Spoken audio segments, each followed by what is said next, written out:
mabuknya bareng, ikatan mereka itu asmara.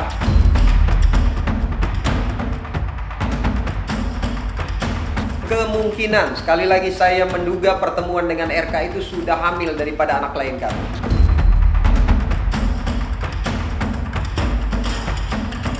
Kayaknya lebih dah Mbak, bukan 16M. Berapa nih Kak? Hah? Nggak boleh.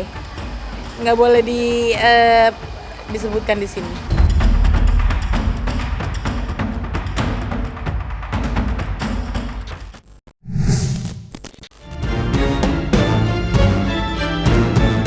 Konflik yang menyeret mantan Gubernur Jawa Barat, Ridwan Kamil, dengan mantan model majalah Dewasa, Lisa Mariana, belakangan ini makin memanas. Pintu perdamaian seperti sudah tertutup rapat, putusan pengadilan pidana seperti menjadi satu-satunya jalan untuk menyelesaikan konflik yang sudah berlarut-larut tak ada ujungnya. Bagaimana tidak, kedua kubu masih bertahan dengan narasi dan kebenaran secara sepihak. Padahal penyelesaian cepat mengenai siapa yang benar seharusnya bisa ditempuh melalui tes DNA, sayangnya sampai kini opsi itu hanya sebatas wacana yang tidak pernah direalisasikannya. Ya, tudingan Lisa mengenai hubungan gelapnya di masa lalu dengan Ridwan Kamil hingga mempunyai seorang anak menjadi akar permasalahan. Di tengah keriuhan saling serang antara pihak Lisa dengan Ridwan Kamil, muncul nama Revoino yang membantah tuduhan Lisa terhadap Ridwan Kamil. Sebaliknya Revoino mengaku jika dirinya ialah ayah kandung dari anak yang dilahirkan Lisa Mariana. Pengakuan Revoino sepertinya tidak main-main, melalui kuasa hukumnya yang menyebut jika Revoino akan muncul ke publik dengan membawa barang bukti. Tidak hanya itu, Revoino juga meminta dirinya untuk diikut sertakan tes DNA untuk membuktikan ucapannya jika dirinya ayah kandung anak dari Lisa Mariana. Untuk sementara memang Revalino belum bersedia hadir. Artinya begini, Revalino ini untuk saat ini memang dia belum bisa karena ada satu alasan yang sedang dijalankan oleh yang bersangkutan untuk tidak tampil di hadapan teman-teman media. Cuman segala update yang disampaikan oleh LM ini dia mengikuti, begitu. Tetapi saya pastikan sekali lagi di akhir bulan ini dia akan muncul di hadapan teman-teman semua. Dia akan membawa semua bukti apa yang didalilkan oleh LM itu, termasuk foto anak yang pernah dikirim oleh LM pada waktu itu, CA itu awal lahir seperti apa, komunikasinya seperti apa. Nanti akan ditunjukkan semua oleh Revalino. Masih banyak kejutan kita kepada LM ini nanti. Cuman nanti kita tunggu aja ya. Kita lihat nanti pesta yang dibuat LM ini mau dibawa kemana sama dia. Sebetulnya sih sederhana kan, ini kan tes DNA. Ya tunggu aja hasil di Bareskrim. Karena Bareskrim sendiri sudah melakukan tindakan-tindakan. Tapi sekali lagi kami tidak bisa menyampaikan kepada publik. Biarlah Bareskrim yang menyampaikan. Kami juga punya kode etik. Kami tidak mau mendahului Bareskrim. Dalam hal penyampaian apa hasilnya, silakan nanti Bareskrim yang menyampaikan. Kami tidak melakukan intervensi dalam bentuk apapun. Jadi kalau mereka mengajukan gugatan perdata, ya silakan aja, itu hak dia. Kan gitu. Silakan dibuktikan gugatannya. Ya kan dalam perdata, siapa yang mendalilkan sesuatu, dia harus membuktikan. Jangan kami yang diminta untuk membuktikan, kan kalian yang menggugat. Ya kalian yang harus membuktikan ya sejauh mana dasar-dasar gugatan kalian. Kalau kalian katakan misalnya ada hubungan biologis segala macam, ya kalian buktikan secara hukum ada atau tidak gitu loh. Jangan hanya omon-omon. Jangan cuma nantang-nantang aja. Jangan dong. cuma nantang-nantang doang. Di media. Saya siap tes Di media sih beda, ya. di media beda ngomongnya. Saya siap tes DNA melalui perintah DVI Polri. Harus diingat, Bareskrim Polri tidak berhak memerintahkan untuk tes DNA. Laporan dia adalah undang pencemaran nama baik. Putusan tertinggi di Indonesia inilah putusan pengadilan. Ini kami lakukan. Sudah dilakukan. Atau ketiga, kesepakatan bersama. Di mediasi ini kan sebenarnya ada peluang. Mediasi ya udahlah, nggak usah lapor-laporan, nggak usah lah gugat-gugatan. Kita sepakat bersama, sama-sama tes DNA yuk. Bener gak? Fair gak? 3 statement itu keluar dari mulut Ridwan Kamil melalui kuasa hukumnya Muslim. Yang bisa mengatakan itu anak RK dan Lisa hanyalah kedokteran. Dan diingat, tes DNA itu tidak bisa dilakukan oleh satu pihak. Ada anak Selin hadir, klien kami Lisa, dan bapaknya yang klien kami, bapaknya si anak ini yang menurut keterangan klien kami itu yang kita suspek adalah Ridwan Kamil. Ini 3 pihak hadir datang ke rumah sakit. Diambil sampel 1, sampel 2, sampel 3. Jika identik, ya itu anaknya. Jika tidak identik, ya klien kami sudah siap konsekuensi hukumnya. Mau percaya. Klien saya coba kasih tahu. Bokopar, Borgol, Borgol. silakan. Kalau emang negatif itu kayaknya direkayasa. Enggak, kita nggak bisa bilang rekayasa. Saya bilang, kami mau tes DNA ini dilakukan 2 kali dan rumah sakit yang beda. Saya mempercayai kepolisian Republik Indonesia, tapi kami berhak untuk meminta tes DNA ini dilakukan juga di luar negeri. Seolah-olah nanti hasilnya nanti direkayasa sama dia. Tapi kalau memang dia tidak percaya nanti apa yang dia dilakukan oleh pihak Mabes Polri nanti bila mana itu dilakukan, silahkan saja. Emang dia punya duit mau DNA di luar negeri segala macam? Punya duit nggak dia? Kan begitu. Kalau dia punya duit dia sah-sah saja selagi ada kedua belah pihak mau. Kan begitu. DNA itu kan dilakukan harus dengan ada putusan pengadilan atau dengan proses hukum yang dilakukan oleh Mabes Polri secara pidana. Itu. Cuman kalau dia mau meminta DNA karena tidak percaya nanti hasilnya apa, itu urusan dia. Cuman orang ini memang agak lain menurut saya. Kalaupun dia tidak percaya dengan proses penegakan hukum di Indonesia ini, ya suruh pindah negara aja dia.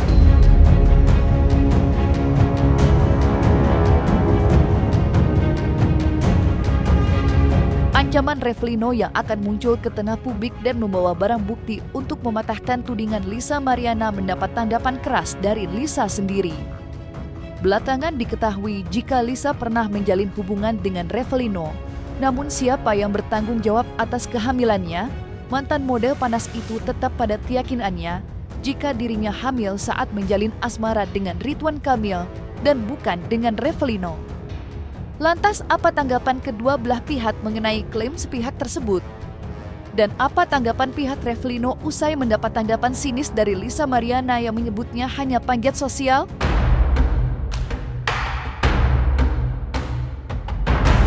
Alasan dia, apalah siapa itu Revlino, ikut campur lah, pansos lah, cuman nyari panggung lah. Yang nyari panggung di sini ya dia. Semakin keluar-keluar semakin gak jelas tuh orang, so artis banget gitu gayanya. Makin geram saya ngelihat perempuan ini. Nanti kita lihatlah sebuah perbuatan LM yang dilakukan LM ini pasti akan ada konsekuensi dan pertanggungjawaban secara hukum nanti ya. Kenapa si Revlino gembel ini tiba-tiba muncul gitu loh? Si LM ini kangen dengan Revlino, mau cium tangan. Jadi kalau dia membantah Revlino itu siapa, kenapa kok Revlino ini nggak diaku? Sementara dengan bangganya di hadapan teman-teman media, di podcast-podcast, dia mempunyai mantan artis segala macam, pejabat segala macam. Kok Revlino nggak diakui? Apakah karena jangan-jangan Revlino sudah tidak ada ekonomi, secara finansialnya sudah di bawah, jadi dia tidak mengakui lagi? Jadi apa yang harus dibohongi oleh LM ini? Anak ini apa yang Revlino tidak tahu? Mabuknya barang, ikatan mereka itu asmara konteksnya ya. Mereka itu hubungan itu asmara. Awal pertemuan dari 2021 ngaku hamil. Duluan ngaku hamil dengan Revlino di bulan Mei. Setelah itu ketemu di RK di bulan Juni. 2 minggu kemudian dia ngaku hamil. Kemungkinan sekali lagi saya menduga pertemuan dengan RK itu sudah hamil daripada anak lain kami. Buat apa? Orang bukan anaknya jangan ya. Muka anak gue cantik. Ya, lihat kan tadi nggak ada dia-dianya sama sekali. Hati-hati pada saat LM ini meyakinkan Revlino bahwa itu adalah anak daripada Revlino, bahwa bayi benih yang dikandungnya pada waktu itu adalah benih daripada yang ditanamkan Revlino, itu yang diyakinkan oleh LM pada waktu itu. Kok sekarang dia ngebantah? Itu lucu perempuan ini. Tapi kita lihat nanti perempuan ini sekali lagi memang harus kita kasih pembelajaran. Tidak ada hal yang positif yang dipertontonkan oleh perempuan ini. Perempuan ini harus mendapat pembelajaran, harus mendapat konsekuensi hukum atas perbuatan dia. Emang kita dulu pernah temenan gitu ya, lama nggak berhubungan, maksudnya nggak ada hubungan. Aku nggak tahu dia kemana, bahkan aku nggak tahu dia itu lagi di penjara gitu ya. Tiba-tiba nongol pas aku lagi viral, nge-DM dan mengancam. Bunyinya adalah, pokoknya gue nggak mau tahu kalau itu anak gue, katanya. Iya, aku jelasin ya, dicumi-cumi nih ya. Waktu itu aku hanya menghargai keluarga aku juga mengalami depresi kan. Jadi ya udahlah, siapa dulu nih yang mau nikahin gitu ya, terbesit di pikiranku kayak gitu kan.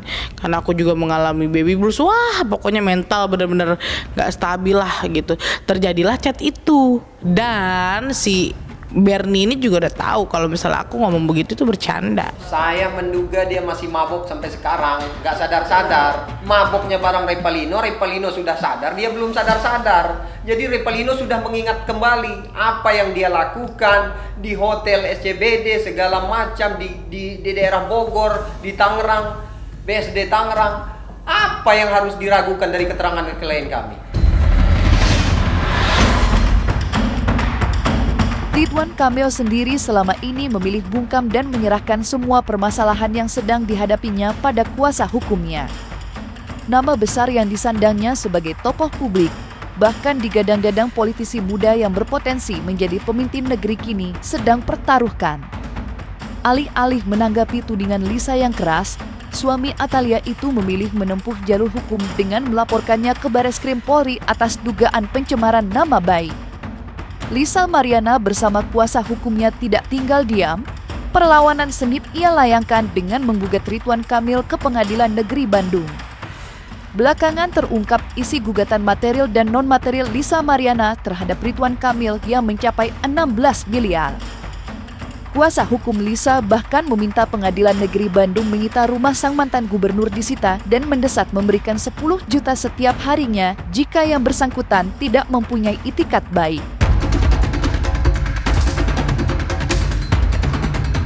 Kayaknya lebih deh Mbak, bukan 16M. Berapa nih Kak? Hah? Nggak boleh disebutkan di sini. Pokoknya itu masalah gugatan 16M. Itu nanti langsung aja ke kuasa hukum aku, karena aku nggak bisa mempublish di sini ya. Di dalam hukum perdata itu kan dikenal sebagai kerugian material dan immaterial. Kerugian material itu pasti kami akan bisa buktikan nanti di persidangan, dan immaterial itu adalah kerugian di luar daripada efek yang ditimbulkan oleh atas perbuatan Ridwan Kamil gitu loh terhadap klien kami Lisa Mariana.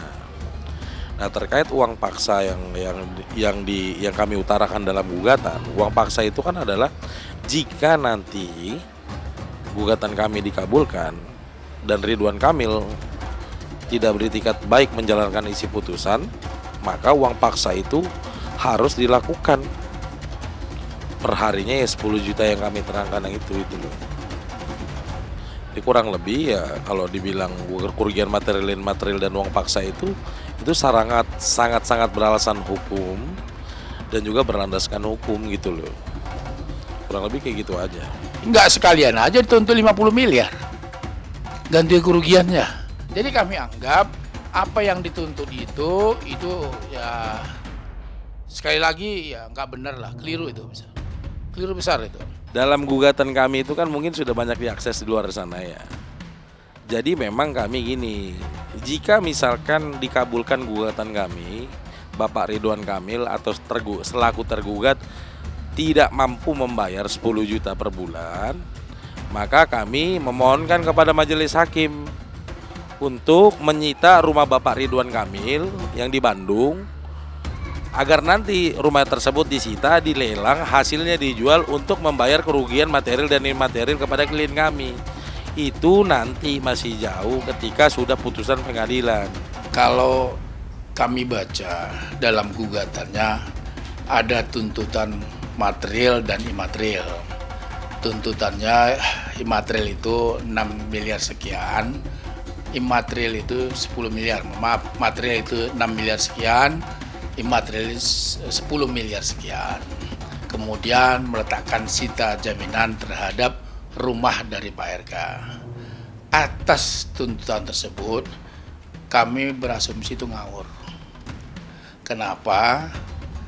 Kalau dilihat tuntutan ganti ruginya, materialnya 6 miliar, itu menyangkut katanya, ini kan katanya, yang katanya terkait dengan jaminan pemeliharaan anak, terkait dengan kesehatan anak, terkait dengan asuransi anak, terkait dengan nafkah anak.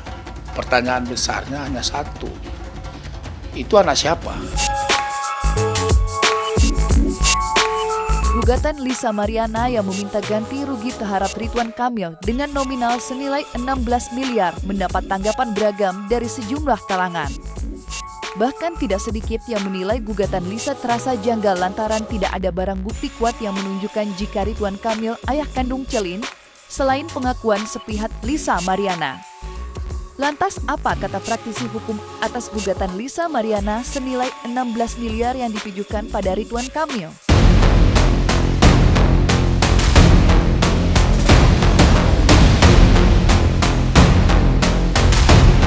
Gugatan Lisa itu kan terkait dengan soal hak identitas anak sebenarnya. Dan belakangan diketahui Lisa juga ke pengadilan untuk mencakup kerugian senilai kurang lebih 16,6 miliar. Yang menjadi pertanyaan saya, kalau bicara anak, apakah sudah ada tes DNA? Gitu? Apakah secara ilmiah sudah bisa dibuktikan bahwa itu anaknya RK? Maka sebenarnya dari awal saya sampaikan bahwa kita kalau berbicara tentang masalah identitas anak, siapa ayah daripada anak tersebut, harusnya kan dari awal sudah disepakati bersama atau atas perintah penegak hukum untuk dilakukan tes DNA dulu nih, supaya ketika ada gugatan, anak ini benarnya anak daripada si RK. Pertanyaannya, kalau bukan anak RK, atau RK juga harus membiayai anaknya? Ini juga harus jadi salah satu hal yang sangat penting dalam gugatan. Nah, soal orang menggugat 16 miliar, 100 miliar itu buat pengadilan hal yang biasa. Karena setiap gugatan kan tidak mungkin ditolak oleh pengadilan. Tapi dalam prosesnya, apa bisa dibuktikan? Ada di material kurang lebih 10 miliar, 6 miliar, dan material kurang lebih di material 10 miliar, material 6 miliar. Dari mana itu? Oh, nanti dari biaya untuk ini, biaya ini, dan lain sebagainya. Pertanyaan saya, apakah itu sudah secara ilmiah sudah dibuktikan bahwa itu anaknya RK? Ini menjadi pertanyaan besar.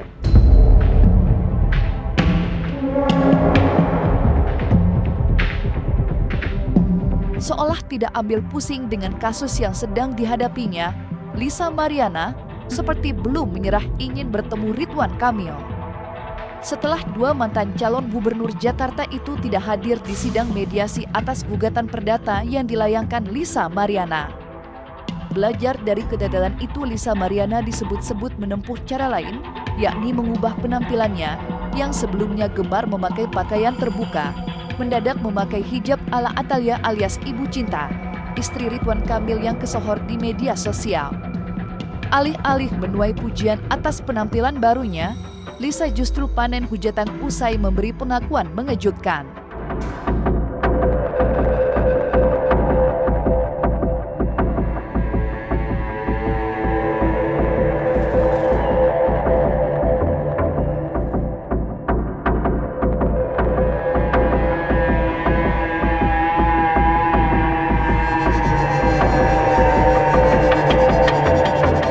Menurut gue keren sih apa yang lu lakuin, Sa. Keren, sumpah. Lu mau mirip-miripkan muka lu bersama karena yang ono istrinya pakai jilbab, lu pakai jilbab, keren.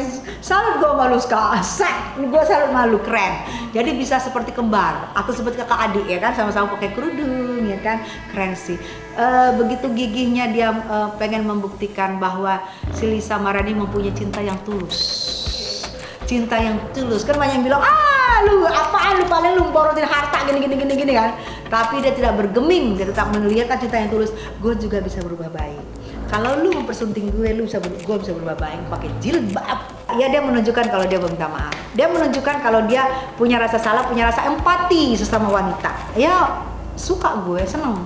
Rasa empati sama wanita, apalagi adalah empati untuk seorang istri sah yang kita tahu tidak pernah neko-neko, tidak pernah macam-macam, tidak pernah berbuat apapun, hanya seorang istri sah, seorang ibu rumah tangga, tapi sekarang juga sudah menjadi politikus.